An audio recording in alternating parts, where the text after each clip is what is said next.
with that, Ms. Gertman, are you ready to give our branch welcome? Of course, of course. So, good morning, everyone. Thank you for being here on behalf of our President, Mike Williams, and our executive board, which I am a member. I am also your Volusia County Council representative for District 1. And I just like to say, NAACP West Volusia, this is our branch. I've been a member for 10 years.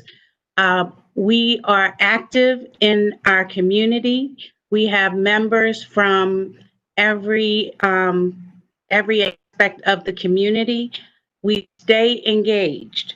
So many don't know that the NAACP was started by 60 whites and 7 black, and it was for the purpose of civic engagement, equality, and equity. And that's what we work for today, every day. So even most people know NAACP in times of trouble, but we're here in times of whatever the need is within the community. So we've helped people get jobs, or when they have challenges with jobs, with employment, with housing, with healthcare. We have probably 10 various committees that work throughout the year. So I want to share with you that the West Volusia NAACP is always active and involved in our community. Membership is the lifeblood. You are all welcome to join. It's a $30 annual membership. There are multiple levels of membership. And it so happens, and I want to let the public know now, and the membership know that now is the time for nominations for new leadership within the West Volusia NAACP. And we seek a new president, vice president, secretary, and treasurer. And that those elections will happen in November. And anyone who's been a member since May is eligible. However, anyone who's a member within 30 days of election is eligible to vote. So it's critical that you know who we are, why we're here, and that aspect of our concern for community is why we do this event. And we seek to develop those relationships with elected officials to help us further the cause to meet the needs of our community. So again, I say thank you for being here on behalf of our executive committee, and good luck. And we seek to hear more and how we can work together for our future. Thank you. Okay, thank you, Ms. Gertman, for that welcome. Now we're going to start with introductions, and again, we are going to start with the Office of Circuit Judge with Joanne Anthony and Dan Hilbert. So, Mr. Hilbert, we're going to let Mr. Hilbert go first, and you can introduce yourself and/or your campaign, and you have 1 minute. Thank you. Good morning, and thank you for the opportunity to be here and present with you all today. And thank you for the opportunity to go first. My soccer game in 30 minutes, so I appreciate the opportunity to get this matter resolved so I can go watch my kid on the ball field. My name is Dan Hilbert. I'm running to be your circuit court judge for Circuit 7, Group 14. I'm born and raised in St. Louis, Missouri. My mother was a nurse. My dad was an auto mechanic in the beginning. I moved to Florida to go to law school, met my wife. We were married, have 2 lovely kids and a rescue schnauzer. I started my legal career as a state prosecutor, prosecuting for about 3 years. Then I went to private practice, and I focused primarily on criminal defense work and civil defense work. I'm board certified in criminal trial law currently, and do enjoy my practice. However, I have a calling to serve. It comes from my mother, who taught me a long time ago that if you care about your community, you have to get involved in your community. And I've done that from day one. And so I've been a very active member of our community, joining clubs like Rotary and Tiger Blade, Johns County Sports Club. And professionally, I see this as the next logical transition in my career to take the bench and serve us all and follow the law fairly and impartially. And so I humbly ask for your vote on November 3rd for Dan Hilbert for Circuit Judge.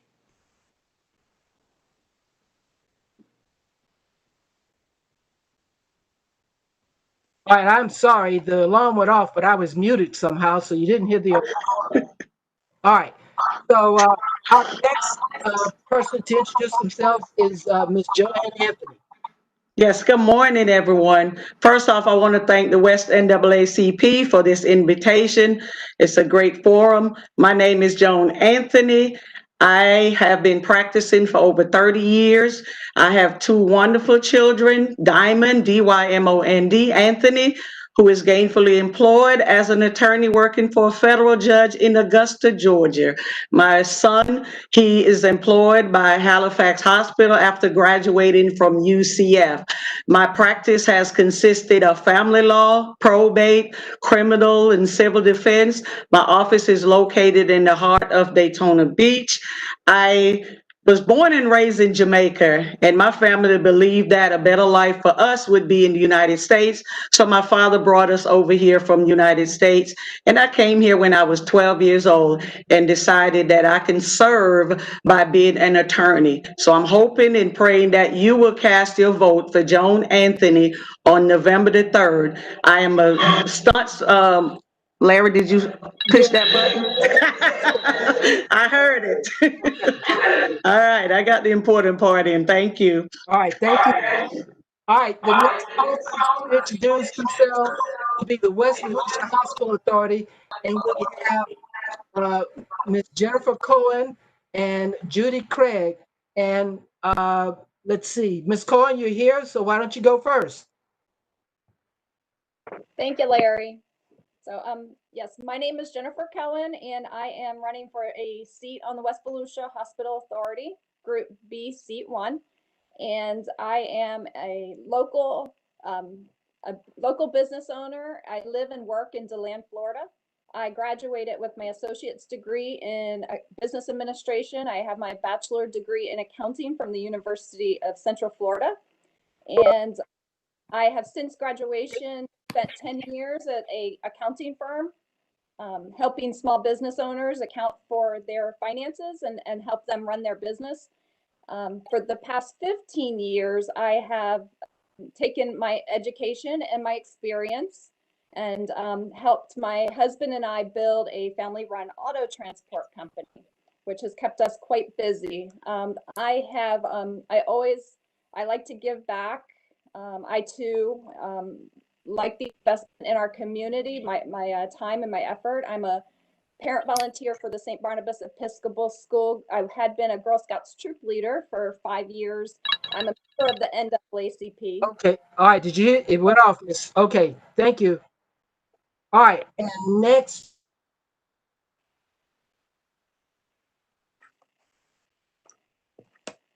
Here, Ms. Craig, are you here? All right, I don't see her logged on. So we'll move to our next office.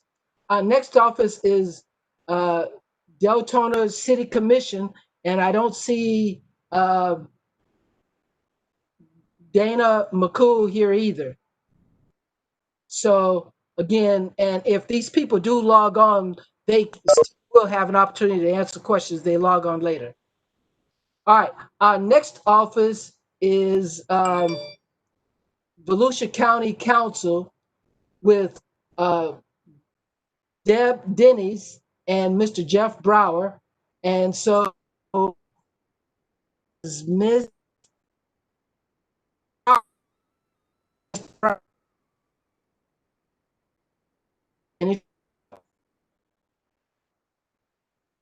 Mr. Brower, can you hear me? He's still working on getting on board. Okay. Go ahead, Ms. Denny's, please. Yeah, Ms. Denny's, can you? Yes, I can. Good morning. Can you hear me now? Yes. Okay. Good morning. First of all, I want to thank you for the opportunity to speak to you. I'm currently the district member from Volusia County District. Hopefully represent you and work with you, be at the table with you as Volusia County Chair. Political aside, what I do is we love our community like we all do. Years ago, my husband and I were therapeutic foster parents for the Children's Home Society, working with the at-risk placements that were very difficult to place for children in our community. I've served as a guardian ad litem with the 7th Judicial Circuit, working with multiple judges, again, representing the most vulnerable of our children in court between the agencies. One of my legacy footprints, and I think I was with you in West Volusia, was our Crystal Apple Awards at the Chamber of Commerce. We started that in Southeast Volusia. This will be our 30th year coming up if we are able to do that. So I'm very honored to do that and support our teachers. Okay, Ms. Denise, thank you very much. You're welcome. All right, the next one will be, our next office will be State Representative 26. And I think I see RJ Lorenzo online. I don't know if we've checked, but Mr. Lorenzo, will you unmute? Well, sure. I'm not state representative, though. I'm state attorney. Okay. Yeah, I'm sorry, state attorney. I apologize. You're correct. That's all right. Trying to give me a promotion, probably. Yes. So can I get, you let me know when you want me to start. Go ahead and start right now. Okay, great. Good morning, everybody. I'm RJ Lorenzo. I'm your elected state attorney. I'm a native Floridian, born and raised in Jacksonville, live in St. Johns County now in St. Augustine, Florida. Been married for 29 years. Got 2 kids, 5 grandkids, and 1 on the way. I've been your elected state attorney since 2009. And I'm pleased and proud to do that. It's a privilege to serve you. I started my career as a probation officer with the Florida Department of Corrections in 1980. Some of you folks probably weren't even born back then.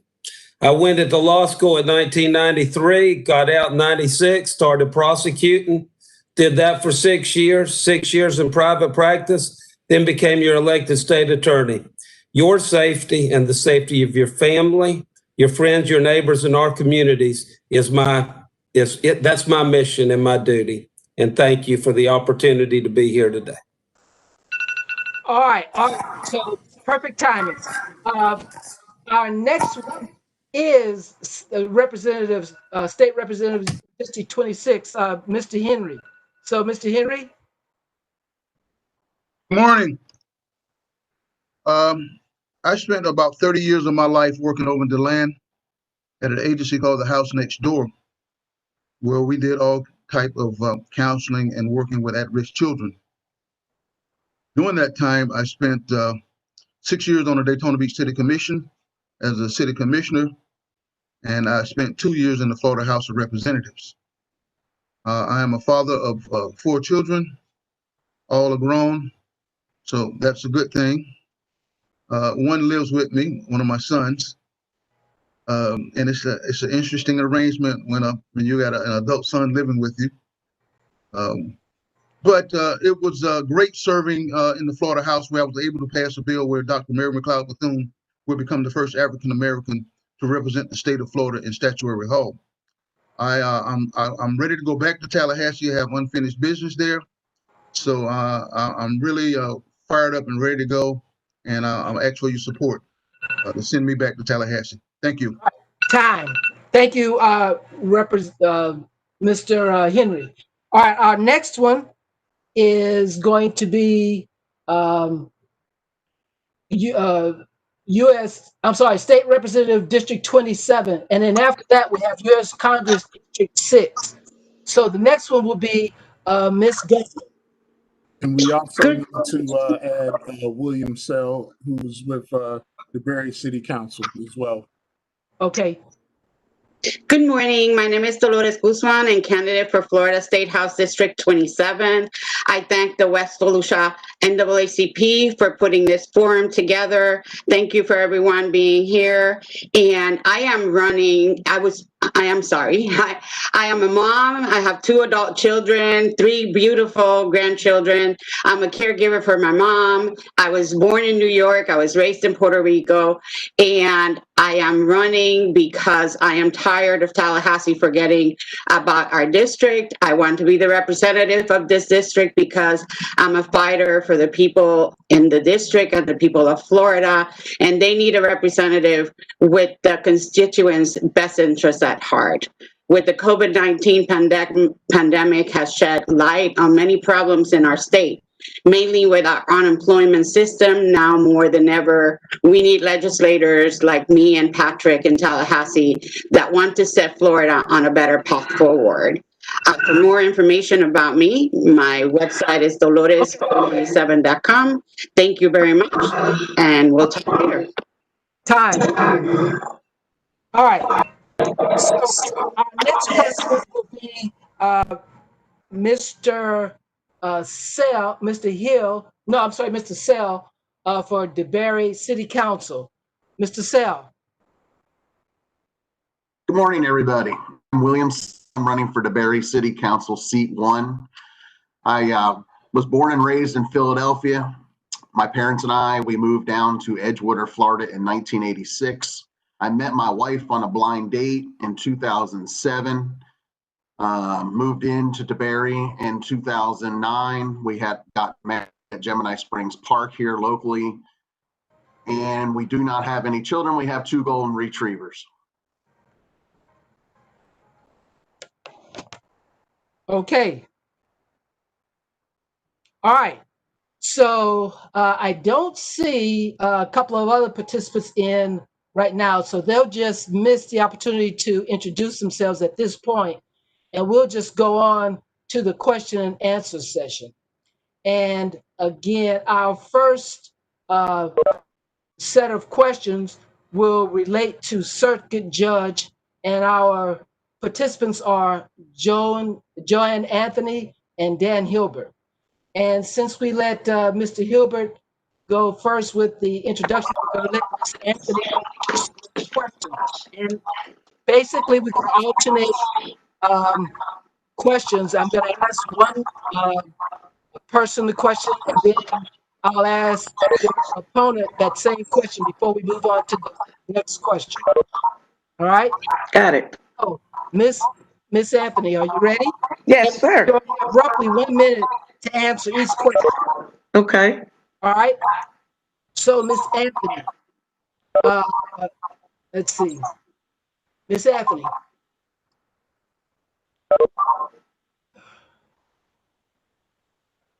Okay. All right. So, Miss Anthony. Yes.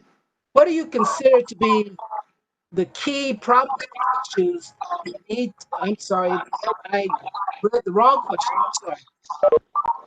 Miss Anthony, would you support restoration of felon civil rights? Why or why not? I couldn't hear you. Back out a little bit, Mr. Larry. Okay. Would you support the restoration of felon civil rights? And then why or why not?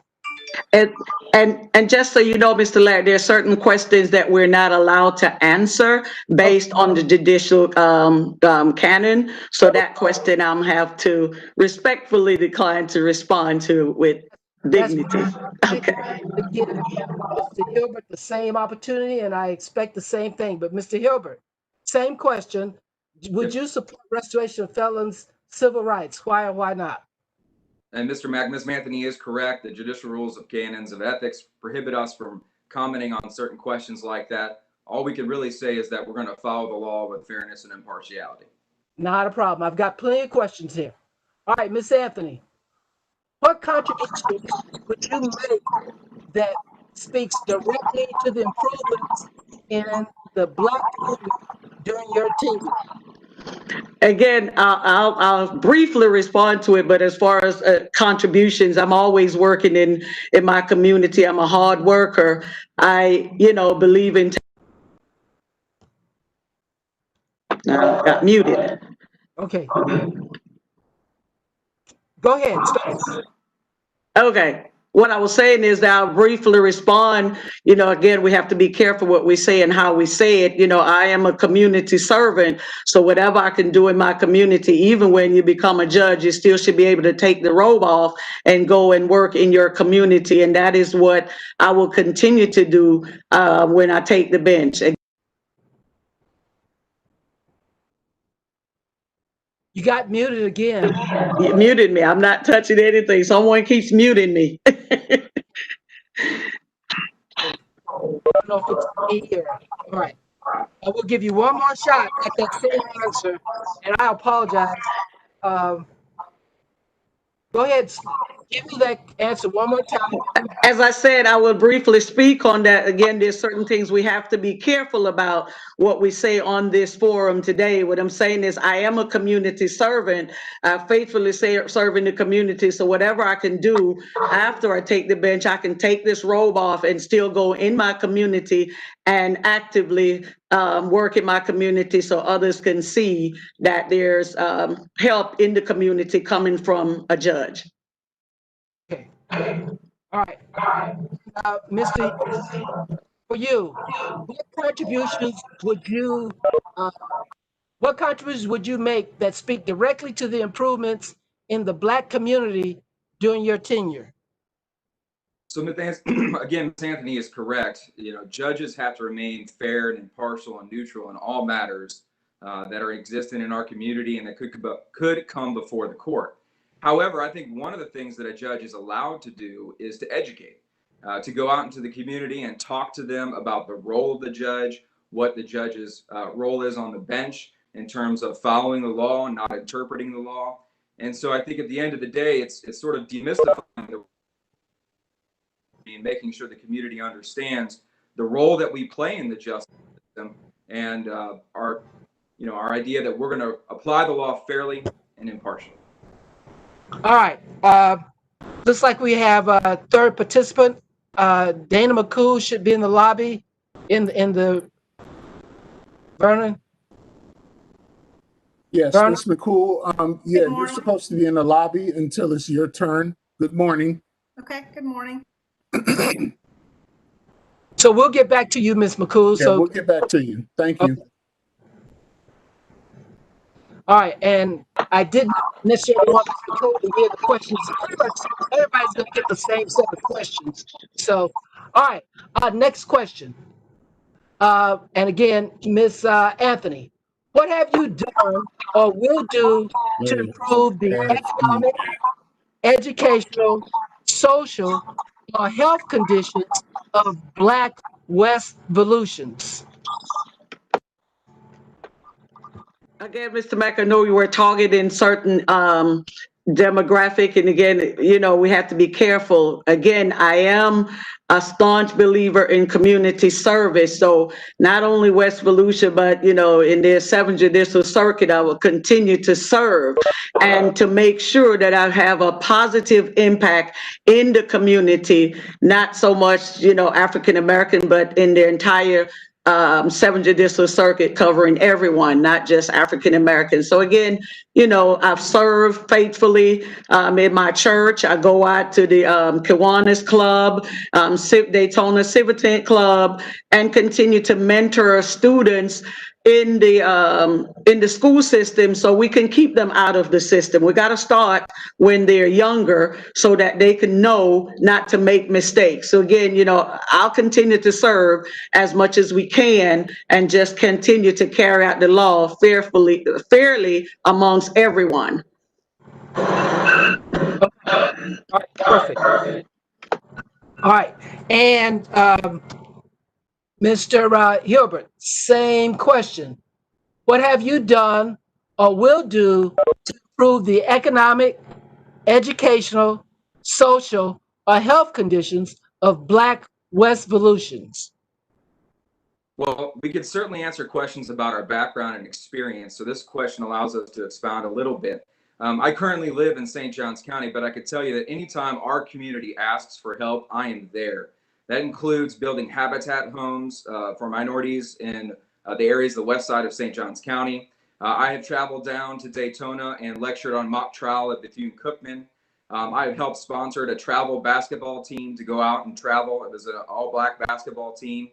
Most recently, my Rotary Club raised and donated hundreds of dollars to the Webster School, which is a predominantly black school up here in St. Johns County. We put a mirror in the dance room for the dance team, and we bought 500 headphones for at-risk youth to use while they were remote learning. So this is our community, and I'm here for our community. And if somebody reaches out and needs help, I have been there. When I take the bench, my goal is to apply the law fairly, as impartially as I can. All right, thank you. And we've got just one more question. I should just say what Ms. Gertman said earlier. These questions are not intended to trip you up or to embarrass you, but the answers will help the West Volusia branch of the NAACP understand how your position in office is going to help our branch out to, I guess, complete our objectives. So that's the only purpose for all of these questions, not to trip you up or anything like that. So I should have said that up front, and I think Ms. Gertman did say that. So, all right, last question.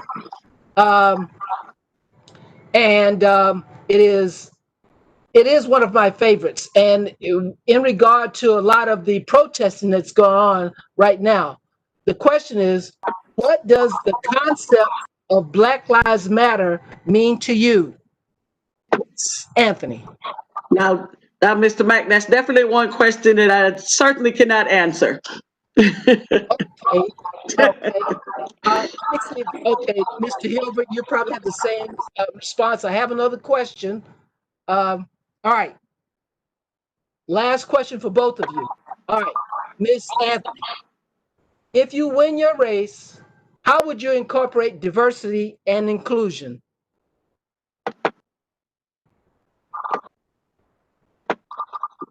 Okay, you keep muting me. Diversity and inclusion, you have to realize, Mr. Mack, that, our job as circuit judge is to enforce the laws. We don't make up the laws. Those come from, our legislature. So again, we're there to enforce the law and to enforce the statutes in front of us so we can be fair and impartial and keep an open mind. So we're charged with, as I said, to carry out the law that's before us and to be unbiased and keep an open mind and make sure we listen and communicate to the participants or litigants that comes before us. So that is what we're in charge of. We're not in charge of making up the laws. We're just in charge of making sure that the laws are fairly and accurately carried out. Thank you. And Mr. Hilbert, same question. If you win your race, how would you incorporate diversity and inclusion? Judges at the very heart of what they do are public servants. We serve the public. And I think what the first thing that needs to happen is, and we preach this to the lawyers, and as a lawyer I've learned this, is professionalism. And so when people walk into the courtroom, judges must treat everyone with respect across the board, whether you're a multi-billionaire or a homeless person. Doesn't matter where you come from, how much money you have, what your race is, your sex is, your gender, none of that matters. Everybody should be treated fairly, impartially, and with respect. And to earn respect, you must give it. And that's no different for judges than anyone else. Okay, thank you. Thank you both very much. Okay, that ends our set of questions to the office of the circuit judge. I guess we can put them back in the lobby, Mr. Moore. Yes, please. Okay. Thank you all. I'm off to my kids' soccer game.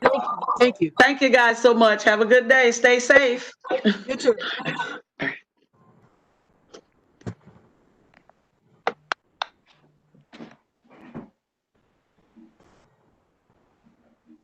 All right, the next office will be the West Volusia Hospital Authority.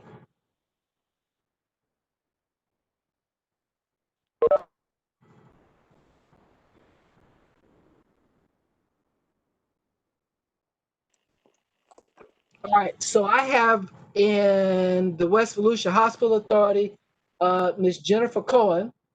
And Ms. Cohen, we have about 5 questions for you to answer. So, and again, you only have a minute per question. All right, Okay. you ready? All right. So there are currently millions of people without adequate health care in our state. So the question is, what would be your solution to the healthcare crisis in Volusia? Um, yes, so that's actually one of the reasons why I'm running is because um, I see the West Volusia Hospital Authority as serving the indigent in our community and filling in a gap. It doesn't provide access, it doesn't provide health care to everyone, but until we have that for everyone, I see the West Volusia Hospital Authority as important to provide that care as a safety net. And yes, I believe in it, and I want to preserve the work that the hospital authority does in our community to provide that care. Okay. All right. Now, I've got some other questions. Would you support, even though it's not a direct responsibility of your office, would you support restoration of felons' civil rights? Why or why not? Most definitely. Because I believe that the person had served their time. I believe we're speaking of excluding the murder, but murder crimes and rape crimes. But no, definitely, I believe that people are serve their time, and that the penalty just impedes the low income. Again, as a barrier, it provides a barrier for the felons who or the felons who have served their time for minor crimes. Okay. All right. Our next question is what contributions would you make that speak directly to the improvements in the Black community during your tenure? I would campaigning, because that's one of the great things about our hospital authority is that I have to speak to the people directly.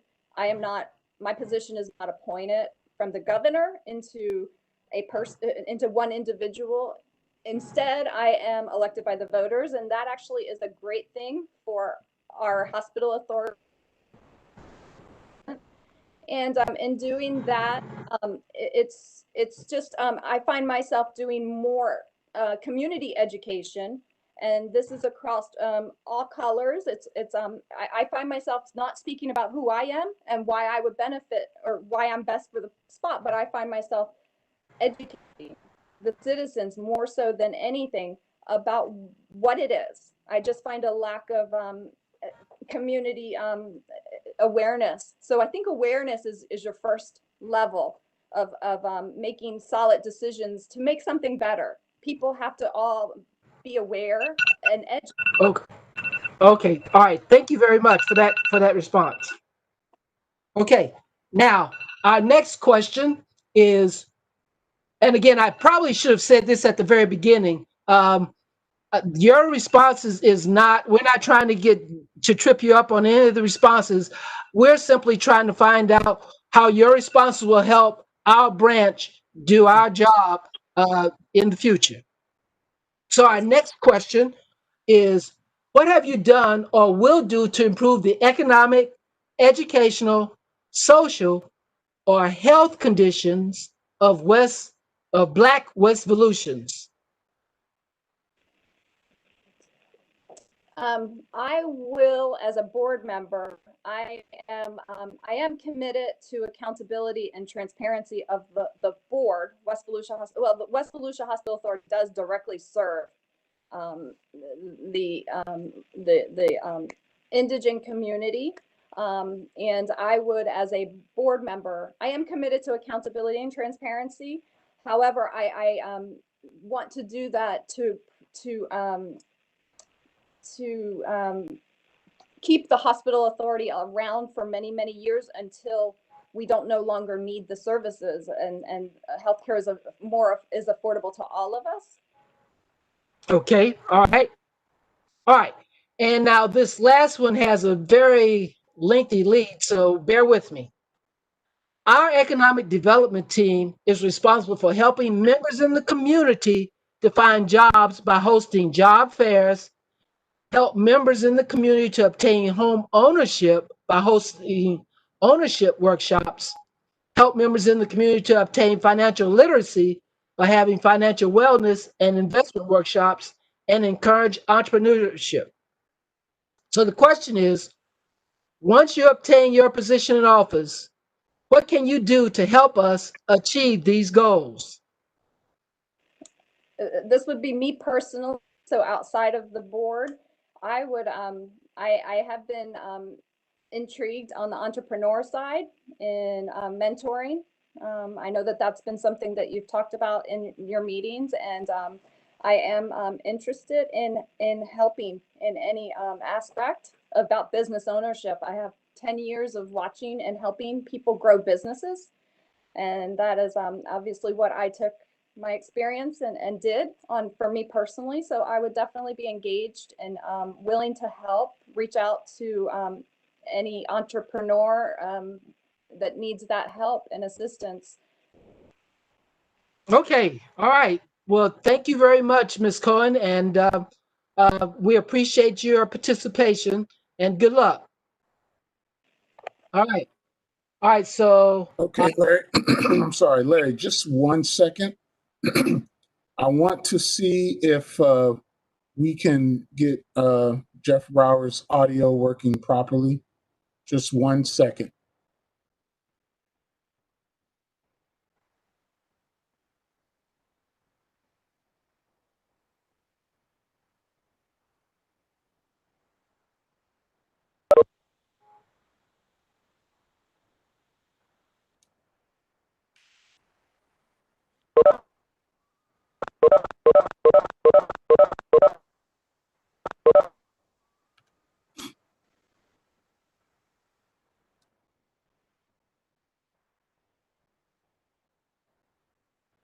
Okay, is it letting you in, Jeff?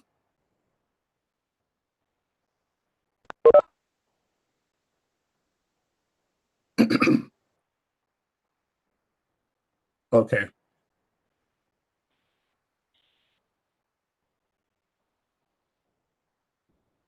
I'm on. Jeff, can you hear me?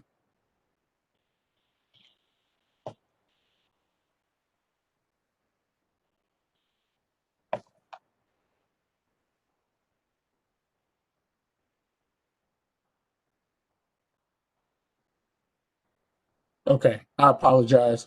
All right, so we're going to go ahead and go ahead with Ms. Dana McCool. okay, are you going to put everybody back in the lobby? Absolutely. Okay.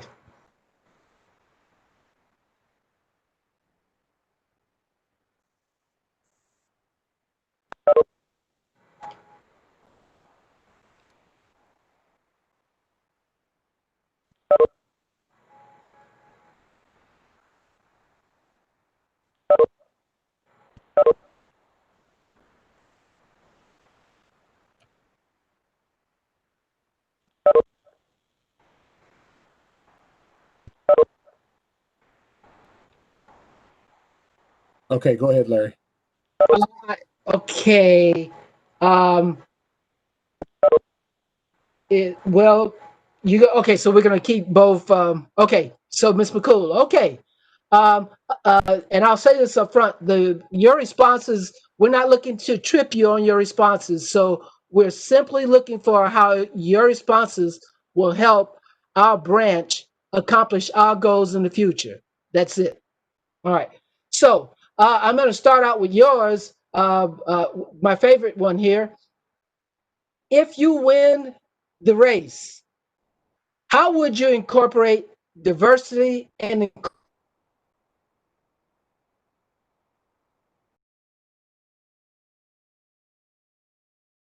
Larry broke up for a minute there. Guys, can you hear me? Because Larry went away. I see Yes, we can hear you. There you are. All right, so can you hear me, Ms. McCool? I can now. Yes, Larry. All right, so if you win the race, how would you incorporate diversity and inclusion in your board selections, committees, and administration? Well, I think thoroughly going over the applicants is a first start. And in Deltona, if you look at our boards that we have a small level of participation. I think that anybody that knows Deltona knows that.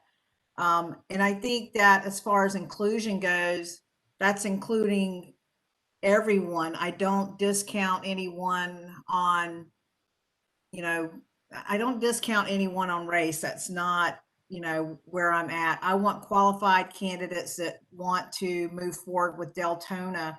But I think the first part of that is being thorough, going through and not discounting anyone until credentials have been gone through. I think that we worked on having a diverse array of people, not only working with Deltona, but on boards, right now with Deltona. So for me, it's about being thorough. Okay, thank you very much. Mhm. All right. Um, just bear with me a second. Sure. Okay. All right. The next question. Um, would you support uh, restoration of felons' civil rights? Why or why not? I do support the restoration of felon civil rights because I believe that once our community and law enforcement and the judicial system has told them to serve a sentence, that upon the completion of serving that sentence, that it's important that we integrate people back into the community, period. Whether it's voting rights, whether it's employment, and whether it's just the social stigma of someone paying their dues. By not doing that, we cut out a portion of people that could be productive members of society. And I think that we see a lot of that. I mean, we could, pull out. I think that everybody deserves a second chance. And I think that a lot about how they behave when they're serving their sentence might tell a lot about what their recidivist rate is going to be. But I absolutely support it. Okay. All right. Our next question. What contributions would you make that speak directly to the improvements in the Black community during your tenure? Well, I think that one of the most important things is hearing and listening. And you know that there's a difference between the two. I think that when a person doesn't sit down to listen about what's being said from either a perspective of race, gender, socioeconomic equality, nor just a matter of opinion, that we have had trouble. So I think that it's a matter of sitting down and listening. There's a lot of hurt in our community. There's a lot of hurt in our community, and I think that sometimes we fail to listen to the human part of it because it's been so politicized. So you know what, I do that mostly in quiet. But as a public official now, I don't have a Okay. problem with making my All right. beliefs. Time. All right. All right. Our next question.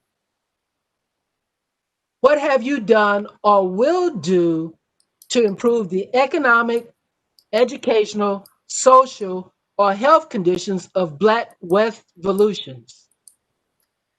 I've been working hard for the last 2 years, and we had some liftoff right before COVID, to centralize a social service agency, a community services agency in Deltona, because we don't have one. We send our residents over to Orange City, to DeLand, to Daytona. And I think that having a gathering place to understand what those issues are is the first step towards doing that. So I've been big on, having a agency where we could understand the needs. Understanding the need is the first part of fixing the problem, and we don't have a lot of that here. So I've been working on that for last year. Okay, all right. And related to that question, our economic development team is responsible for helping members in our community to find jobs by hosting job fairs, by helping members in the community to obtain ownership by hosting home ownership workshops, by helping members in the community to obtain financial literacy by having financial wellness and investment workshops and encourage entrepreneurship.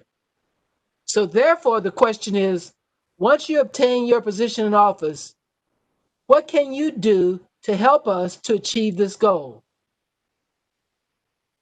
Well, another part of that, Mr. Mack, I believe is centralizing and not disenfranchising the community, which we don't have in Deltona.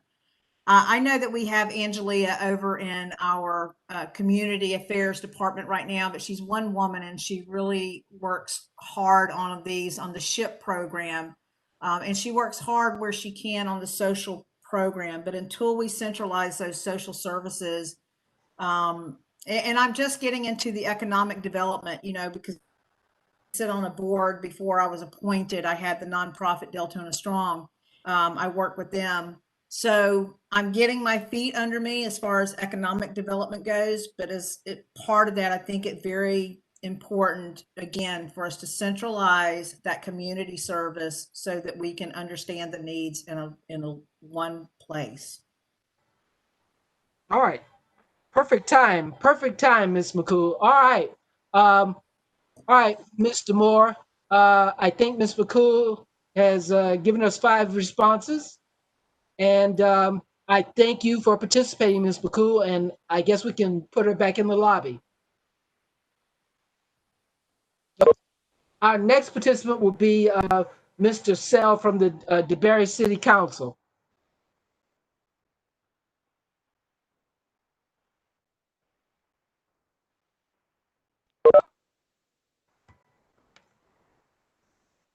Good morning, Mr. Sell. Can you hear me? He's muted, Verna. Yeah, I can hear you now. Okay. All right. Remember your responses. We're not trying to trip you up or anything or embarrass you.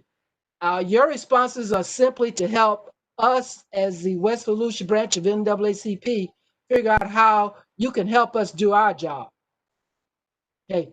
So with that, here's your first question.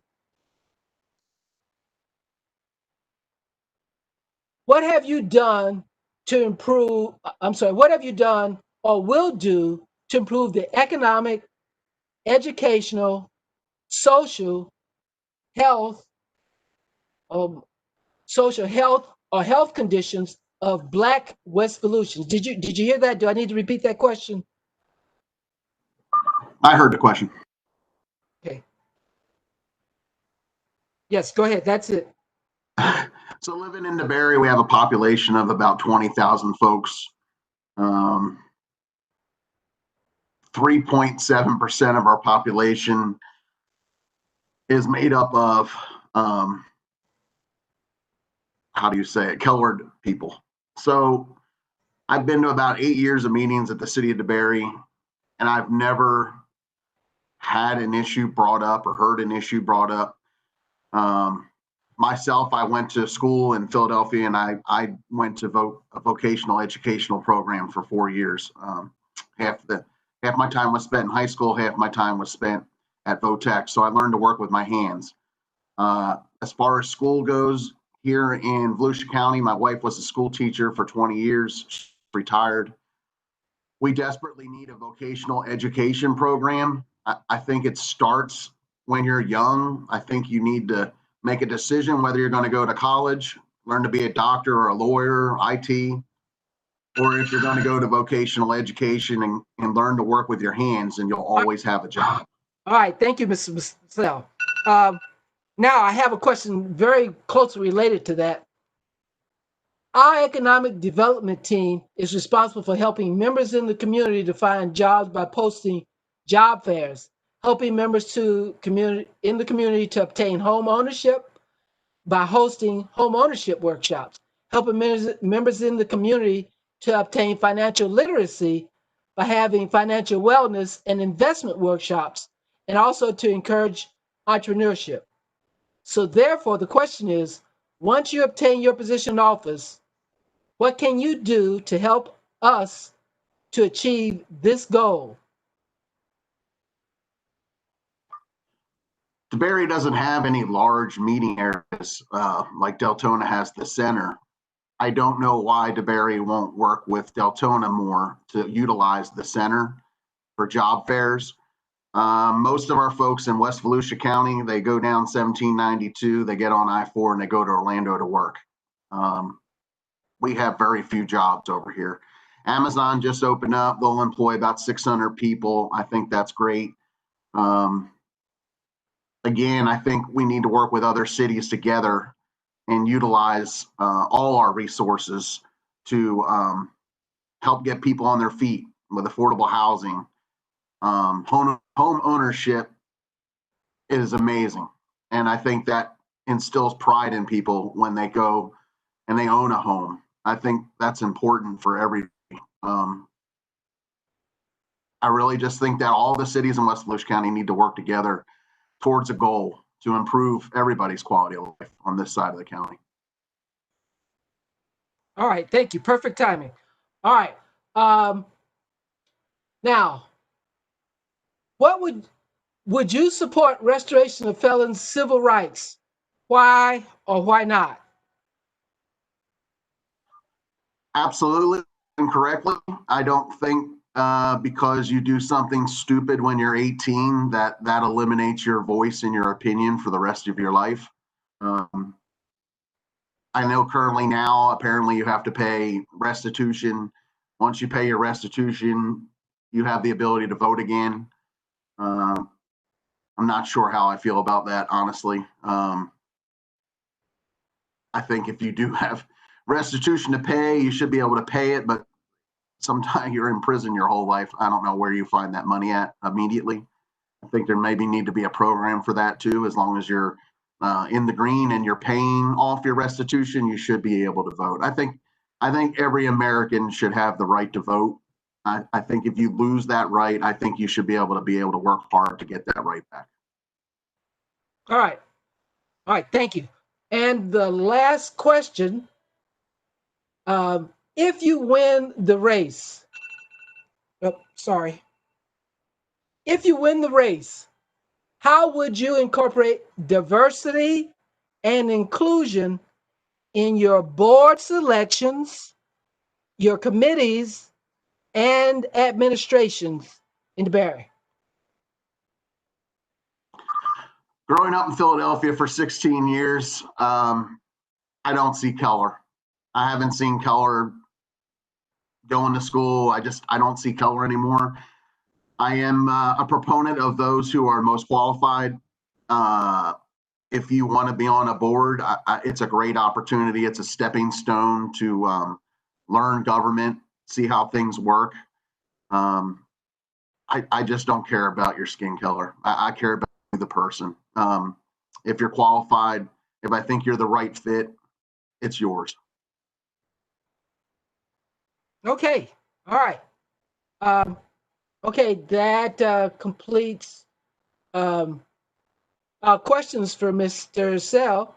All right, and we appreciate you participating in our forum, and we can send you back to the lobby. Thank you all for the opportunity. Okay. Vernon, are you there? Mr. Moore? All right, our next office will be, because I don't see our U.S. representative here. Is our U.S. representative here? Mr. Moore, can you hear me? All right, Mr. Moore, can you? Yes, I can hear you. All right, so we can put Mr. Sell back in the lobby. Okay.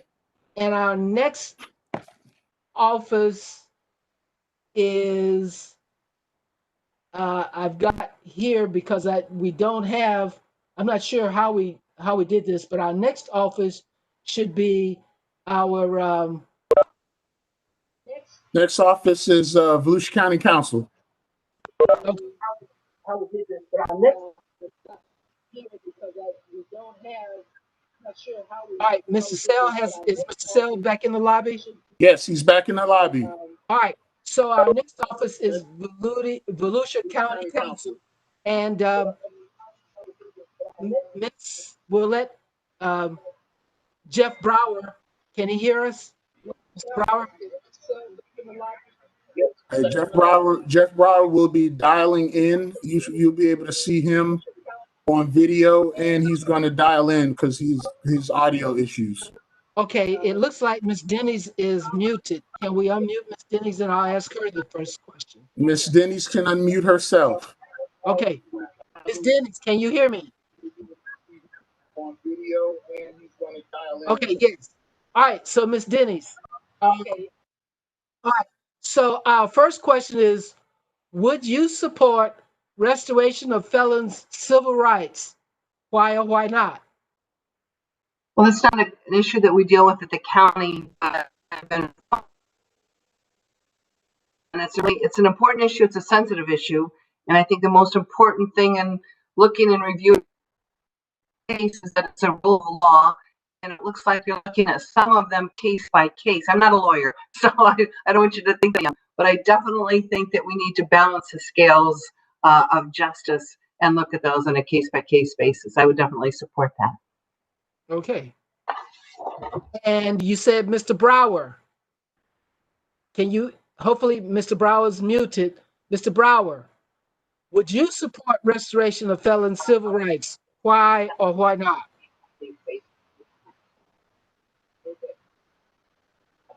And you said Mr. Brower. Okay, go ahead and ask Miss Denny's the other questions. Okay, Miss Denny's. All right, so we're going to change. And I forgot to say, remember, your responses, we're not trying to trip you up or anything like that. Okay. Your responses are simply an indication of how you can help the West Volusia branch of NAACP do their job. Okay, so our next question is, what contributions would you make that speak directly to the improvements in the Black community during your tenure? You know, that's a really good question. I've listened to the other answers, and as I'm thinking, one of the things that I've been participating years ago when I taught junior achievement and was in the leadership academies of the Chamber of Commerce and went through other leadership academies, perhaps it's time we look at a joint effort for some leadership academies, because I know you're strong on some videos here I saw with economic development and LinkedIn, and make a joint effort with the county, the cities, our businesses, the hospital, and perhaps time to start a leadership academy for your community and bring in some keynote speakers and start a mentoring program. I think there's a lot of opportunity out there that we could tap into. Okay. All right. So the next question again for Ms. Denny's. It's related. There's two questions related. What have you done or will do to improve the economic, educational, social, or health conditions of Black West Volusians? Thank you. I'm kind of dovetail that with the last response because I think it can build one on another. I don't think they're separate. I think that we can address multiple layers and facets in programs like that. I know that I used to vice chair the Children Families Advisory Board. So I'm very much aware of the needs in all of our communities, and then specifically those that we need to strengthen. And I promise you this, it's like I've said to others, I will be at the table. I will be part of the conversation and bring some of my skill sets on some of these other boards to facilitate what you've identified and where you'd like to go. I'd be happy to help facilitate that. Okay. All right. Thank you. And that leads right to our next question. If you win the race, how would you incorporate diversity and inclusion in your board selections committees, and administration? Well, that's a really, really timely question. First of all, what I'd like to see more of is an awareness campaign and some public service announcements for current opportunities to serve on boards within Volusia County. And we can only appoint as a council those that we've got an application, we have to choose from those that have applied. So I think if maybe we can do a better job in getting that out there, the opportunities to serve on current boards, that would be a big step forward. But we're always looking for opportunities and would be open. All right. And our final question is the lead into it is our economic development team is responsible for helping members in the community to find jobs. So we hold job fairs to help members in the community to obtain home ownership. So we hold home ownership workshops, help members in the community to obtain financial literacy by having financial wellness and investment workshops, and to encourage entrepreneurship. So the question is, once you obtain your position in office, what can you do to help us, the West Volusia branch, to achieve this goal? Again, I think it's tied into my comments previously. When I served on the board of directors of Southeast Volusia Habitat for Humanity, we worked with our constituents and the citizens to help them get financially strong to qualify and a successful move over into a habitat home. So I think there's literacy things we can work on. I think there are opportunities and speakers we can strengthen. I know you've had some success. I've seen them with home ownership and some securing jobs in your initiatives. So you definitely have a strong basis. I think we can help grow that, and would love to help mentor and bring some of those other speakers and opportunities to the area. All right, thank you. You're welcome. All right, so Mr. Moore, is Mr. Brower, are you available? Can you hear me? Yeah, he's still working on his tech issues. We can go ahead on to the next segment and we'll try and reach him at the end. Okay, all right, so. Hold on a second, Jeff. Let me bring somebody else in.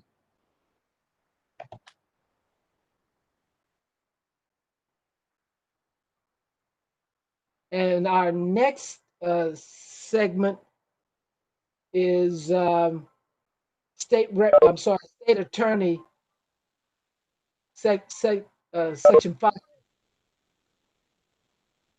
Is that what you got, State Attorney? Can you hear me, Ms. Moore? Okay.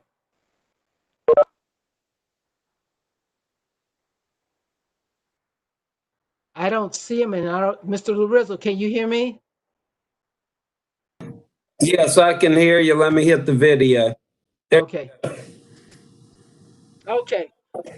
And before I start asking questions, I just want you to know your responses, we're not trying to trip you up with your responses. It's just an indicator of how you can help the Volusia branch to accomplish our goals in the future. Okay. All right. So the very first question is, would you support restoration of felons' civil rights? Why or why not? Support the restoration of civil rights. In fact, I get requests that come across my desk quite frequently that are going through the process now through the cabinet and through the Department of Offender Review. I think the problem is right now that there's a law that was passed by the Florida legislature, and it's been appealed. There was a federal ruling by the district court that was appealed to the 11th Circuit Court of Appeals, which has reversed the district court's,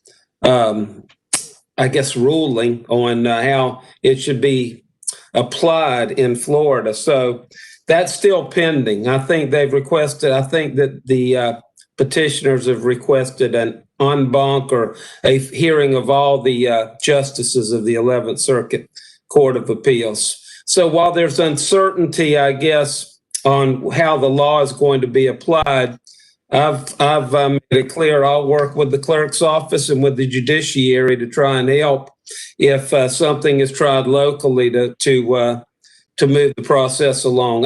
I mean, yes, sir. It's time. I apologize.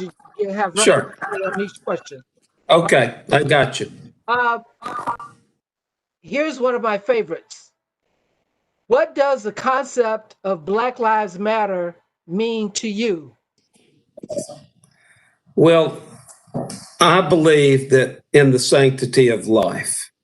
Okay, that means that anytime anybody is their life is taken, and it's taken by either maliciously or intentionally and knowingly, whether it be a law enforcement officer, whether it be a protester, whether it be someone who's being in custody, that they should be treated with respect and they should be treated appropriately. Excessive use of force, malicious and intentional infliction of injury to individuals on any level at any time is wrong. So I agree that Black Lives Matter. I agree that lives matter and life matters. And that's the way I like to put it. Okay, thank you. All right. What contributions would you make directly to the improvement in the Black community during your tenure? Well, we've tried one, to be aware of what's going on in the community as a whole, including minority communities. We work with the sheriff's offices, the police departments. We provide training to them when we find that they may not be up to speed on the law or on changes in the law, whether it's search and seizure, whether it's search warrants, arrest warrants, and also the way that they employ their use of force. So we try to communicate. I also work with Bethune-Cookman. I've worked with them, talked to the football team. We take internships from students at Bethune-Cookman, and we're trying very hard to recruit and retain minorities in our institution or at the state attorney's office. We're going to continue to do that and continue to be flexible and open-minded, and hopefully have a good rapport and communication with the minority communities within the 7th Judicial Circuit. All right, thank you. Okay, our next question. If you win the race, how would you incorporate diversity and inclusion in helping for board selections, committees, and administration? Well, as I said before, I think one of the main ways that we can assist is to have a good representation of the minority community as employed at the state attorney's office.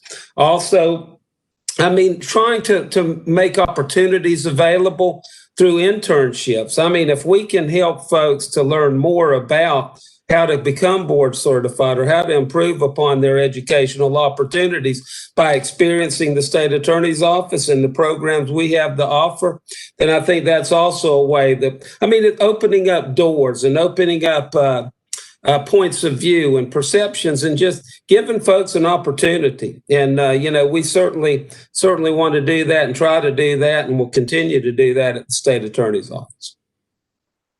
All right. And our last, a lengthy lead-in, our economic development team is responsible for helping members in the community to find jobs by hosting job fairs. We help members in the community to obtain home ownership workshops. We help members in the community to obtain financial literacy by having financial wellness and investment workshops. And we also encourage entrepreneurship. So therefore, the question is, once you obtain your position in office, what can you do to help us, the West Volusia branch of the NAACP, to achieve this goal? Okay. The state attorney's office, we have a pretty specific mission, as it applies to the community, and that is public safety. So, as far as mortgages, as far as entrepreneurship, I think working with the local community, the local organizations that have a direct impact on that, to assist them, how our office could be involved employment-wise, how we could assist potentially with watching out for fraud. There's a lot of fraud going on these days with whether it's folks selling mortgages, whether it's folks selling other schemes, whether it's internet, whether it's mail. So I think, it's working with the folks that provide those services and are trying to help folks to improve on their awareness. Can certainly do that and prosecute folks that take advantage of it. All right, thank you. Thank you very much, Mr. Larissa. And again, we appreciate your participating in our forum. Hey, it was my pleasure. We're going to put you back in the lobby. And our next office is State Representative, District 26, Mr. Henry.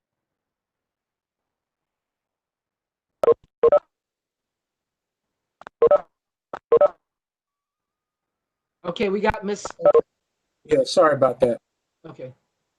Vernon, can we remind everyone that there will be a 1-minute close at the end? I'll tell everybody. Well, can you put that as can you type that in, Vernon, or do I need to tell them? Okay, I'll tell them. All right. Mr. Henry, okay. Hello, Mr. Henry, can you hear me? Yes. All right. Remember, your responses, we're not trying to trip you up or anything like that. Your responses are simply to help the West Volusia branch to figure out how you can help us accomplish our goal. And I'm going to ask you a question, 5 questions. You have a minute to respond on these questions, and you'll have an opportunity at the end, after we've had everybody to respond, to give a closing remark. All right.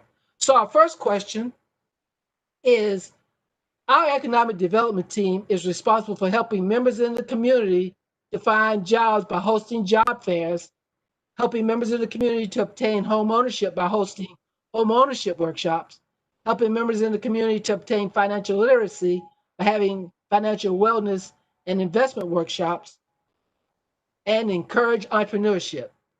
So therefore, once you obtain your position in office, what can you do to help the West Volusia branch of the NAACP achieve this goal?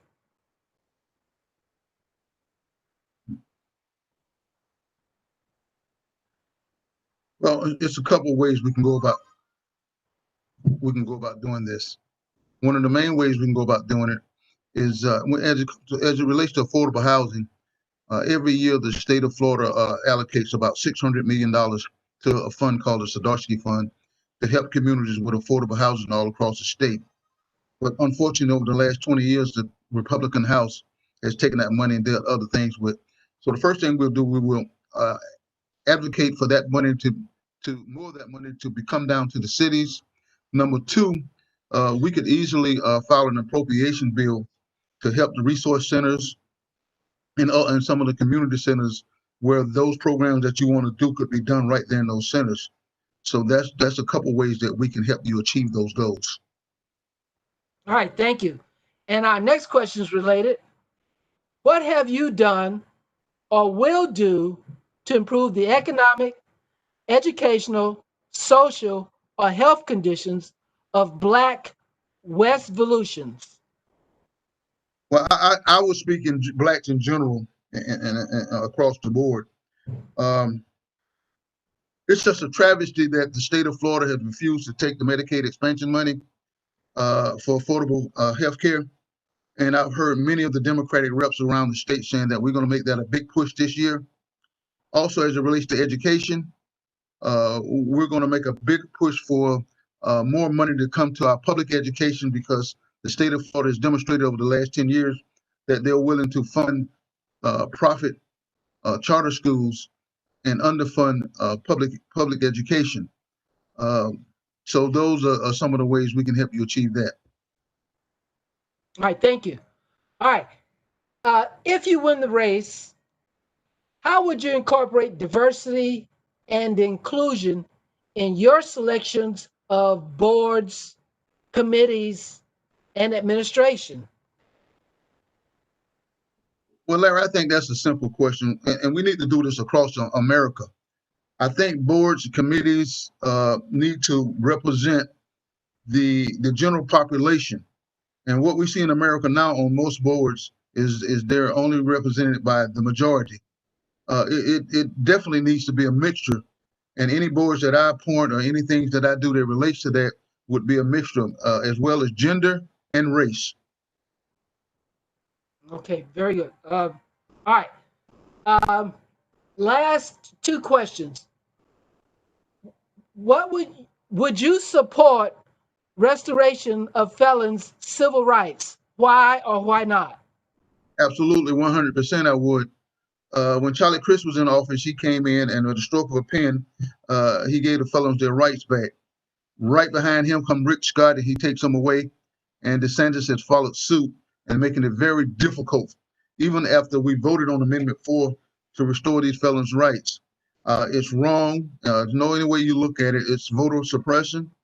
So I absolutely, Larry, I would support that. All right, all right.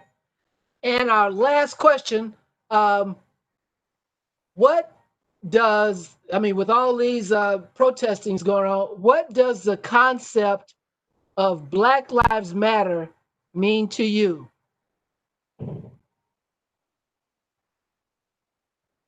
To me, Black Lives Matter is not an organization. It's a movement. And it's simply saying, we say save the whales. We don't say the rest of the fish don't count in the ocean.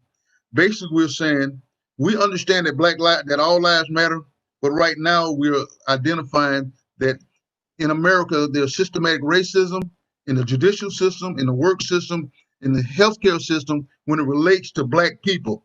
So we're just simply saying to America that, hey, look at us. How about us? When are you going to do something about us? When are you going to stop the police from killing us? When are we going to get equal jobs, equal health care? That is my concept of Black Lives Matter. I don't see it as an organization. I see it as a movement. All right, thank you. Thank you very much, Mr. Henry. All right, we're ahead of schedule. So thank you, Mr. Henry, and thank you for participating. And again, you'll get an opportunity for closing at the end after everybody has had an opportunity to answer questions. Okay, right? Thank you. All right. All right. So our next one is State Representative 27, Ms. Guzman. Did you hear me? One moment, please. Okay.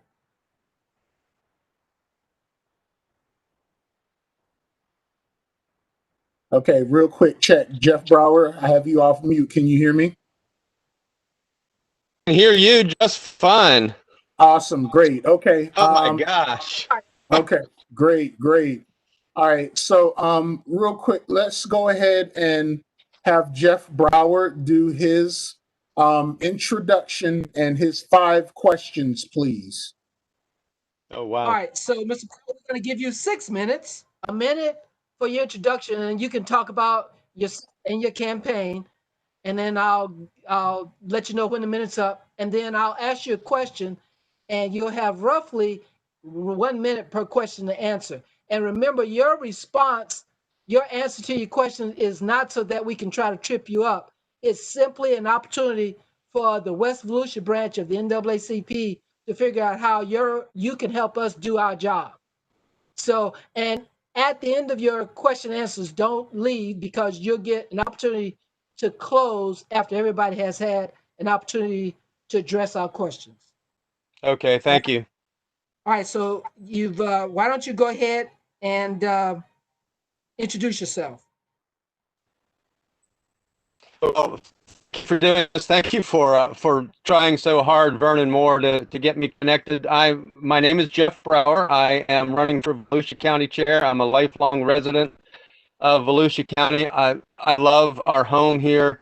I'm running because I want to give representation to every member of our community, regardless of race, religion, sexual orientation. Everybody deserves to have representation, and I believe that's lacking, and so that's why I'm running, to give voice to everybody. So I'll just stop there because of time. You have been very gracious to wait for me. Not sure what's happened this morning. I use WebEx all the time in our campaign, but thank you for. All right, and Mr. Brown, I seem to be hearing some technical difficulty. Did you have any difficulty hearing him, Mr. Moore? Yeah, his bandwidth is kind of choppy, but just keep going, please. All right, so we're going to go to our questions. Remember, you have roughly about a minute to respond to each question. I got about 5 questions to answer, to ask you, Mr. Brower. All right, Okay. so, all right, so our first question is, if you win your race, how would you incorporate diversity and inclusion in your board selections, your committees, and your administration? I will reach out to the community.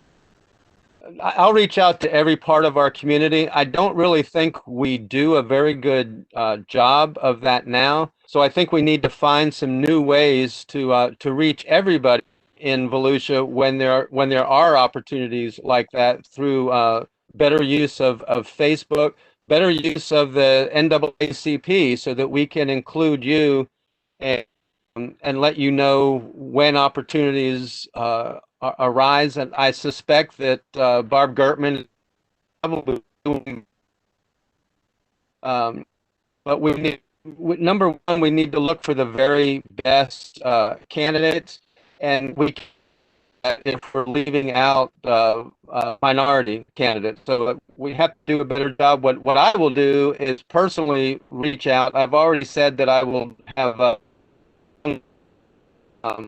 I've actually on Martin Luther King Boulevard to help a business that was so I'll reach out. All right, so time. All right, so our next question, can you hear me, Mr. Brower? I can hear you. I All can right, hear you. all right, so our next question is, what have you done or will do to improve the economic, educational, social, or health conditions of Black West Volusians? Not part. It's always said, well, Volusia County Council don't do that. I'm about that. I think as county chair, you should be the chief leader and representative of Volusia County. So one of the things that I want to do is to encourage the school board to put vocational training in our school system. It's every student is not a candidate for college or just don't want to go to college. You can make a good living by learning a trade and doing that, or learning a trade and starting a business. So I want to really encourage entrepreneurship. I'm working with a program. It's called Economic Gardening. Now, I didn't name it that. I'm a farmer. I'm a horticulturist, but I didn't name the program. It's actually a nationally recognized program. It started in Littleton, Colorado, and they are really good. And I'm going to bring them into Volusia County. They are really good at working with minorities, with everybody in the community, to help build up businesses. One of the things. Time. Okay. All right. And our next question is kind of lengthy. Our economic and development team is responsible for helping members of the community to find jobs by hosting job fairs, help members in the community to obtain home ownership by hosting home ownership workshops, help members in the community to obtain financial literacy by having financial wellness and investment workshops, and to encourage entrepreneurship. Therefore, once you obtain your position in office, what can you do to help the West Volusia branch of the NAACP achieve this goal? I would look forward to working. I think there goes my phone. I don't know if you can still hear me or not. I would look forward to working for Gertman in those kinds of affairs here. One of the things this leads in previously, one of the things that I've learned through the economic gardening national group is that Pensacola, Florida did this. When you have some kind of construction or development in an area, it may not be in the county, it may be in the city. Again, as chief, I can go to the, and I will go to the roundtable of elected officials. Yes, we when there is any kind of construction or a new business coming to town, whether it's Amazon or whoever, we actually would require them to hire a certain number of minority applicants. So we just have to do a better job reaching out. So time. All right. Okay. So our next question, I think we have two more questions. Okay. Would you support restoration of felons' civil rights? Why and why not? My family for 4 years had a, in fact, that's where I met Barb Gertman. We had a booth at the in the alley in DeLand, and I remember when the petition came out to get that on the ballot, I signed it immediately. In fact, every voter in my family, and we actually helped going around the market to get enough petitions to get it on the ballot. I'm a little frustrated that it's not been implemented fully yet. I think that I believe in second chances. Lots of people make mistakes, whatever age they are. People make mistakes. When you go to prison and you serve your time, you've paid your dues and you deserve to be an active and vocal member in our community again. So I will again. I'm kind of frustrated that it keeps being slowed down. Now maybe there's part of the sentence is paying restitution. We allow people to pay by time all the time. There's something. I mean, we can work something out. I'll go to the governor. I'll work with the governor. I'll work with the cities. But I think it's time. I think it's just fair that when you served your time, you've served your time. All right, time. All right. And our last question, with all the protesting that's going on right now, what does the concept of Black Lives Matter mean to you? It that every single Black life matters, but it means more, and I understand this. You know, obviously you're looking at me. I think my video is working. I'm pretty white. I'm a little red right now, as what I'm looking at in the picture. I don't understand exactly what it was like for you growing up as a Black man. I have never had the experience of walking down the street and having somebody look at me with suspicion because of the color of my skin. So I don't have that experience, but I understand it that when somebody says Black Lives Matter, and then somebody else comes along and says, well, every life matters. Well, of course it does, but I think we have to pay really special attention to the fact that Black lives, yeah, they matter, and we need to elevate that concept and recognize the fact that our Black neighbors have not been treated fairly, that they have sometimes been shut out, and I'll work to rectify that. All right, time. Okay, thank you. All right. I think that's, I could ask another question, but I think that's our 5 questions. Okay. And we're going to send you back to the lobby, but we're not done with you. You're going to get an opportunity to give a closing statement here in a couple of minutes. I think we have 2 more presenters, 2 more participants, and then we're going to give everybody roughly a minute at the end to give a closing Thank statement. All right, thank you. Thank you. Thank you. All right, Mr. Moore, the next person is Ms. Guzman.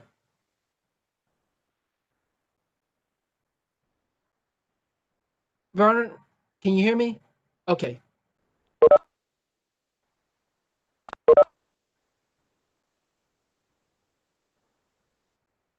Okay, and you're going to send Mr. Brower back to the lobby, Mr. Moore.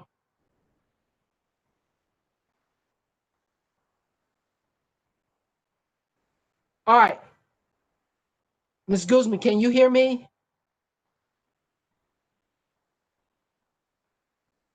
I think you're still muted. Yes, I can hear you. Okay. And you're going to send Mr. Brower back to the lobby, Mr. Moore? I'm sorry, Larry, what was that? Send Mr. Brower back to the lobby? Oh my God. Is that too loud? No, it's just so much interference.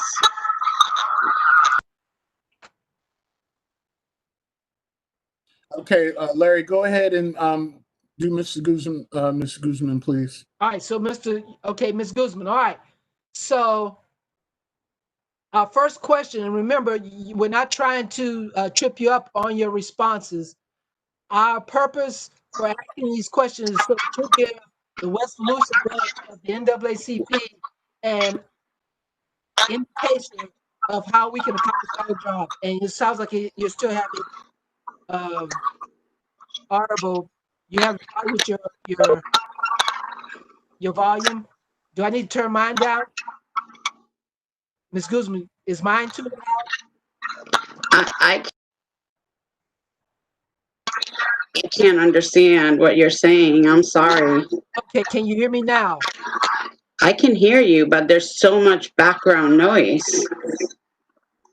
I don't have it. Okay, so when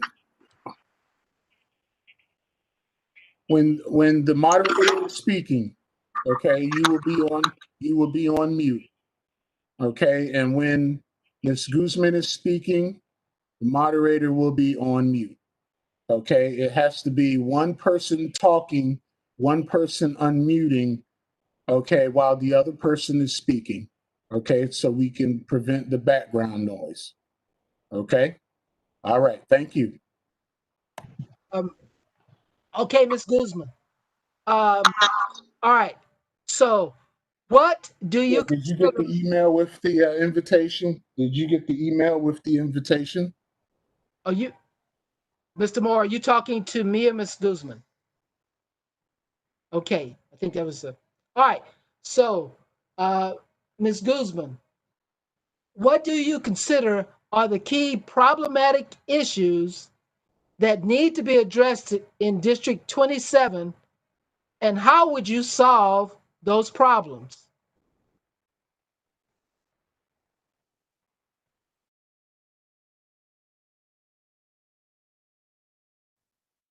Ms. Guzman, did you hear my question?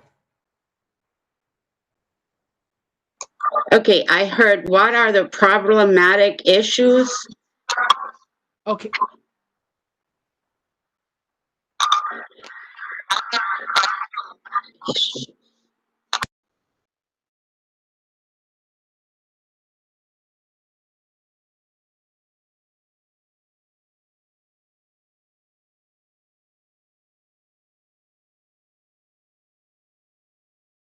All right. All right. So I'm going to ask the question again. What will you consider are the key problematic issues that need to be addressed in District 27, and how would you solve those problems?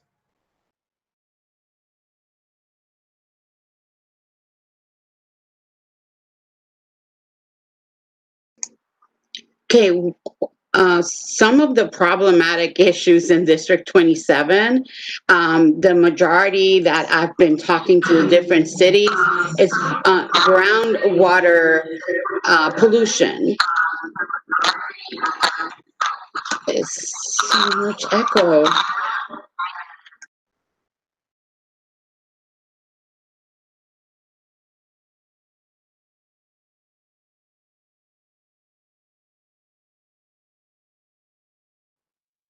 when you Can we fix the I think it that you're in, Miss Guzman, because when you out- all right, well You let's have it on speaker, Dolores? Because we didn't have this problem with any I'm of on the others. speaker. I am on speaker like everybody else. Can I?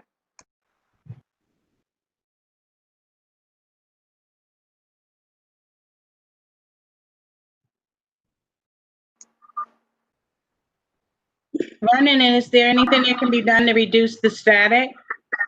Yeah, because if she has headphones, can she try that? Do you have headphones? I don't have headphones. Okay. I don't have headphones. No. Vernon, you think if I Vernon, you It's think if that It's not. It's not there's the an pro. It's echo. not the. It's not the program. It's in the environment. Dolores, can you go somewhere else? Do you have a laptop or a desktop?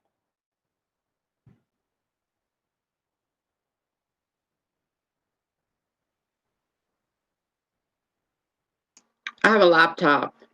Okay, can you go somewhere in a more confined area in your house where it won't echo and the sound won't bounce all up against the walls? Maybe that's the issue. I am in my office. Are you still hearing it at the same level? Are you still hearing the static? It's a little better now. Well, let's try to get through it then. all right, so let me ask the first question. What do you consider are the key problematic issues that need to be addressed in District 27, and how would you solve those problems?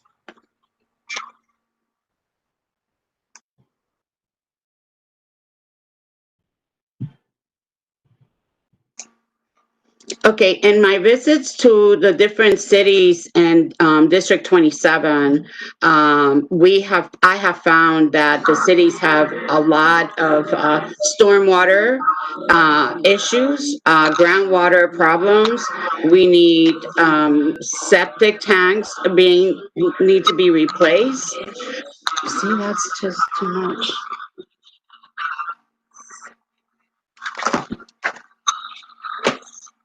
Well, okay, so Ms. Guzman, go ahead and finish the question. Right, finish the question. We can hear you, so if you can speak Okay. through it, it's not, I mean, it's clear enough on this side for us to hear you, so. Can you turn the volume down a little bit on your speakers too, please? I did.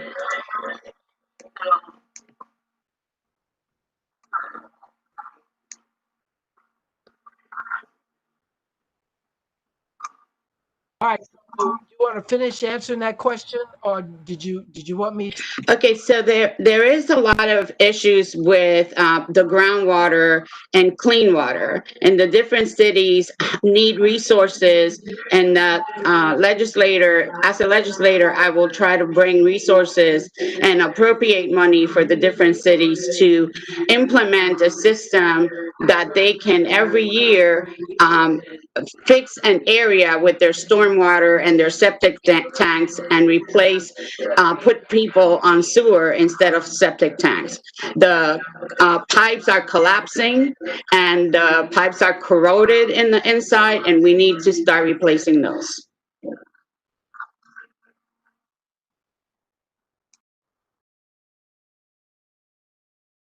All right, the second question. If you win the race, how would you incorporate diversity and inclusion in your board selections, in committees, and administration?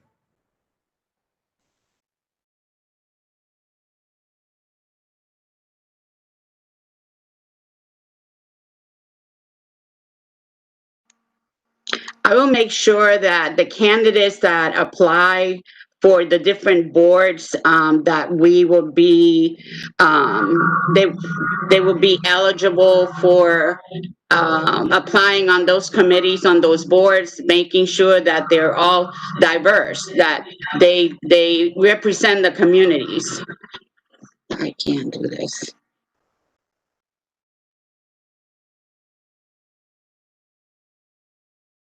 All right, that's good. All right, our next question. What have you done or will do to improve the economic, educational, social, or health conditions of Black West Volusians?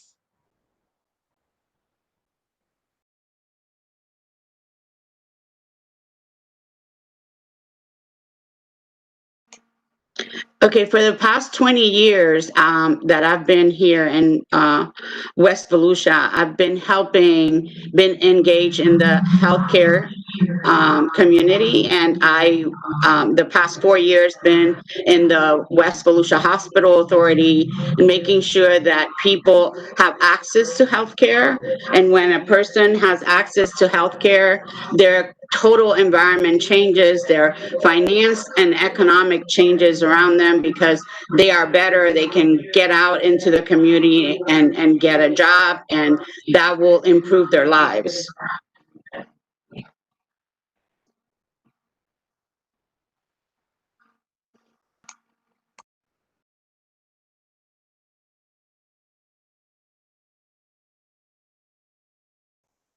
Our economic development team is responsible for helping members in the community to find jobs by hosting job fairs, helping members in the community to obtain home ownership by hosting home ownership workshops, helping members in the community to obtain financial literacy by having financial wellness and investment workshops, and to encourage entrepreneurship.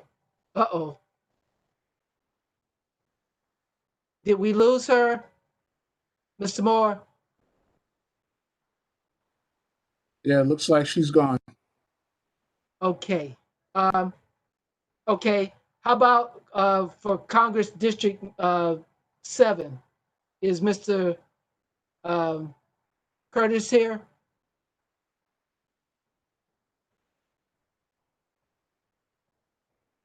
I can't hear you. I can't hear you at all. Okay, who's next, Larry? Mr. Curtis, Clint Curtis for Congress District 27. Yeah, he's not on. So we'll have closing statements by everybody. All right, let's do that. We'll have closing statements by everybody. All right, let's do that. Okay.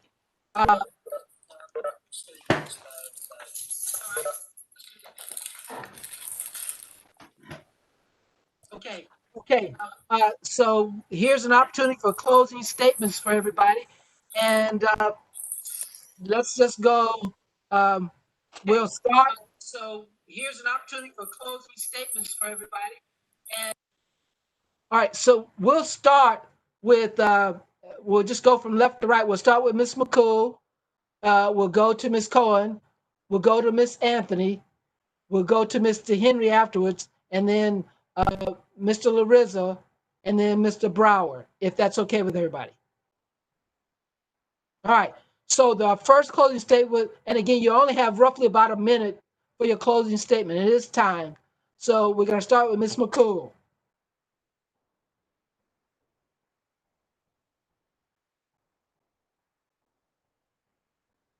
Ms. McCool, did you hear me?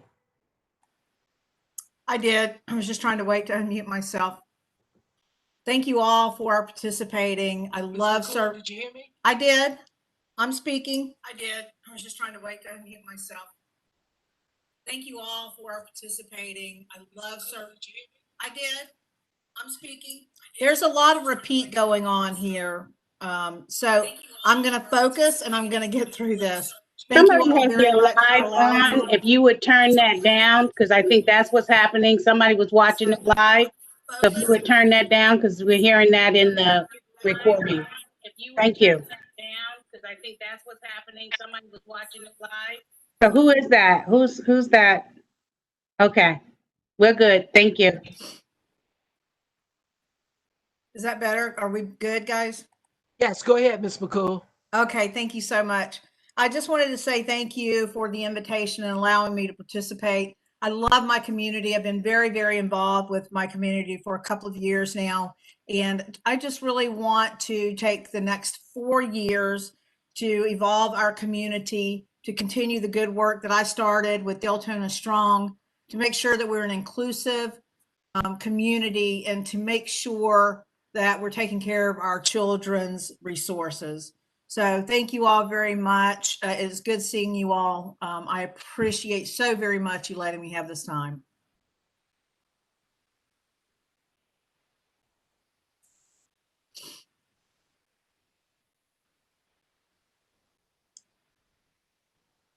I'm sorry. Our next closing statement will come from Ms. Cohen.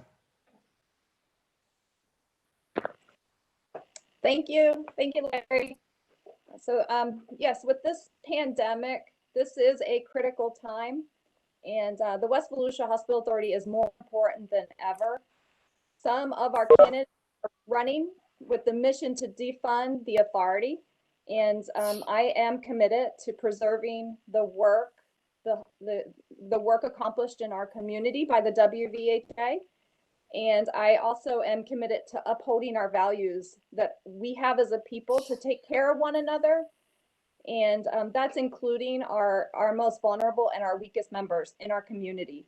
And with that, I thank you for your time today. And I am Jennifer Cohen, and I'm running for the West Volusia Hospital Authority, Group B, Seat 1. Thank you.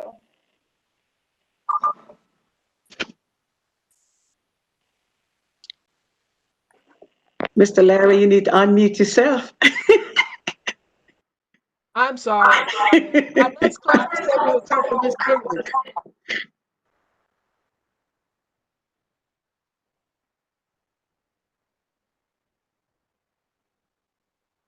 Ms. Dennis, did you?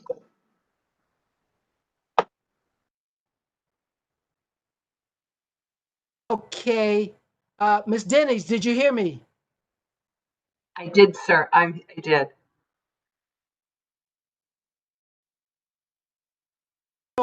Next closing statement will come from you, Ms. Dennis. Thank you. I just want to say thank you for the opportunity. And as we know, it's interesting campaigns, what we actually got by and comes as something we don't see coming. We probably haven't even talked about the issue that I will be addressing, hopefully, as your next county chair. But I want to thank you for the opportunity and assure you that no matter what happens, I will be at the table. We will have a solid discussion, and I look forward to working with you in the future. Thanks for the opportunity. I appreciate it. Thank you, Ms. Dennis. Our next closing statement will come from Ms. Anthony. Yes, again, I want to thank the West Volusia NAACP for hosting this very, very informative forum. And I want to thank the viewers and the listeners that took time out of their busy schedule to tune in. Again, I'm running for the 7th Judicial Circuit Judge. I'm very experienced. I'm qualified. I have been doing this for over 30 years. I've prepared myself to go on to the next level in my career, and that is to become a 7th Judicial Circuit. I want to take my diverse practice that I have done over the years to the bench to make a difference in the community. Again, my practice is diverse, based on family law, criminal defense, civil defense, and with that type of experience, I know that I'm ready to continue to serve the people of the 7th Judicial Circuit. So vote Joan Anthony on November the 3rd, and we can do this together. Everybody have a good day and stay safe. Okay, thank you, Ms. Anthony. Our next closing statement will come from Mr. Henry.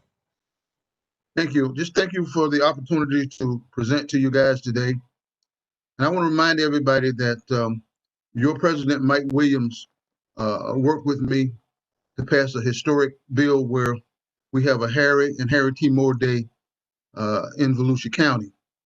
So I have a history of reaching out and working with the different organizations. Keep in mind that 2020 has been a year filled with challenges and heartbreaks. We got businesses closing every day, families are struggling, and our unemployment system in shambles. Right now, it is time to have a state representative who has demonstrated and shown that he has strong independent leadership, as well as the ability to work in a bipartisan manner to get things done.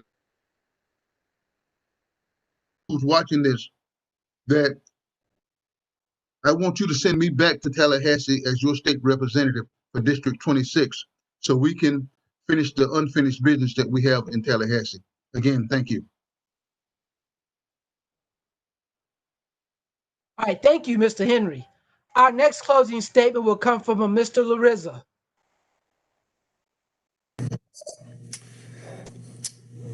Thank you so much for having me today. As I said earlier, your safety is my priority. It's my mission. It's my duty as your elected state attorney. I'm happy to tell you that since I took office in 2009, if you look at the crime rate, it has been reduced if you compare 08 to 2019 by 54.3%.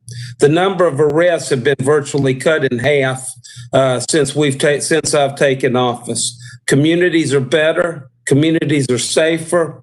And now we can focus on what we need to do to try and build communities where there's opportunity and where the state attorney's office can be a partner with the NAACP and with all the community organizations as well as with law enforcement to make sure that we continue to keep you and your family safe. I'm endorsed by every sheriff in the 7th Judicial Circuit, and crime has plummeted in all 4 counties since I took office. God bless you. God bless your families, and God bless America.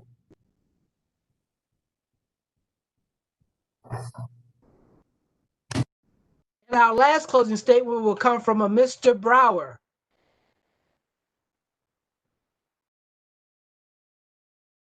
Can you hear me now? Okay. I just want to say that Patrick was really important that I haven't heard much of, and that was the issue. I just saw a recent survey that's what even with COVID-19, most Americans are really concerned with a job. Now, we closed down Rich Avenue, different venues. Why don't we close down Rich Avenue and have a job fair? I keep hearing in this campaign that Boston Whaler has 120 jobs open, that and that other employers can't hire somebody. Let's help them do that. Let's have a job fair. Let's ACP and get minorities there. We can say that that's not the county's job. Again, as county chair, I will serve the whole community. I'll be your cheerleader, your voice. So there's a lot. I've knocked on doors all over this county. I'm actually out meeting the voters. And there's people laid off because of COVID-19. There's businesses that have closed that are back. We need to help them. We need to build up our economy once again and help people get jobs. I will do that. I'll work with you. I look forward to it. Okay. Please vote. I think this is going to be a vote by mail election. Time, Mr. Brown. Mail your ballot in early. But I was on mute, so I apologize. That's and okay. I want to thank everybody for helping us, because the NAACP has a Herculean challenge. And I want to thank everybody for participating today, knowing that our challenge is almost as tough as the challenge of most of your offices. So again, I want to thank you guys for taking time out of your busy schedule and participating in our online forum. And I want to give Mr. Moore an opportunity to speak, and then we'll have closing remarks from our councilwoman, Ms. Gertman. So let me give Mr. Moore first opportunity, and then we'll have closing remarks from our councilwoman. Hey, I just wanted to let you guys know that Judy Craig, I was on the phone with her for about 10 minutes trying to get her going. She's running for West Volusia Hospital Authority. She wanted me to let you guys know that she tried and she was unable to, but she just asked for your vote and support. Also, I want to thank Mr. Larry Mack for spearheading this event in the absence of Miss Ann Flowers, who's over the Political Action Committee. She is out taking care of her daughter who fell ill.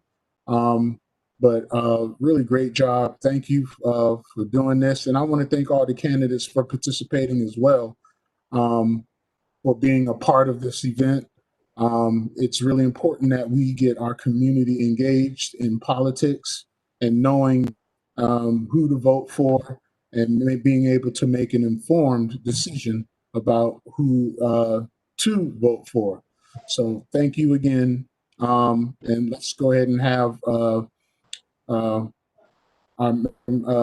Councilwoman Barbara Gertman to talk. Thank you. Thank you. Thanks so much, everyone. Thanks for being here.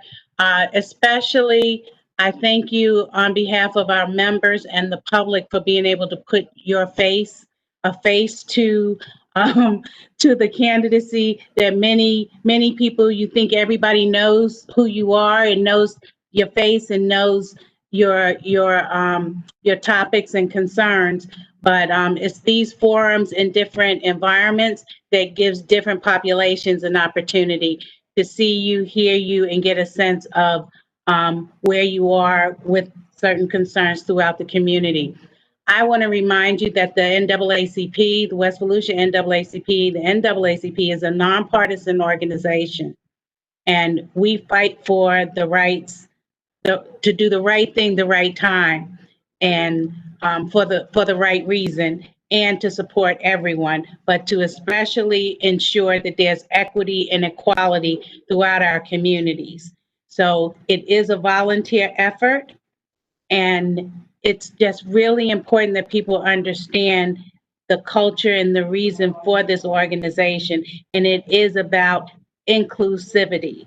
It is about diversity and inclusivity, and to the point where we don't have to have an NAACP because, everybody is recognized, and the reality that Black Lives Matters becomes part of that all life matters, and there's not that separation.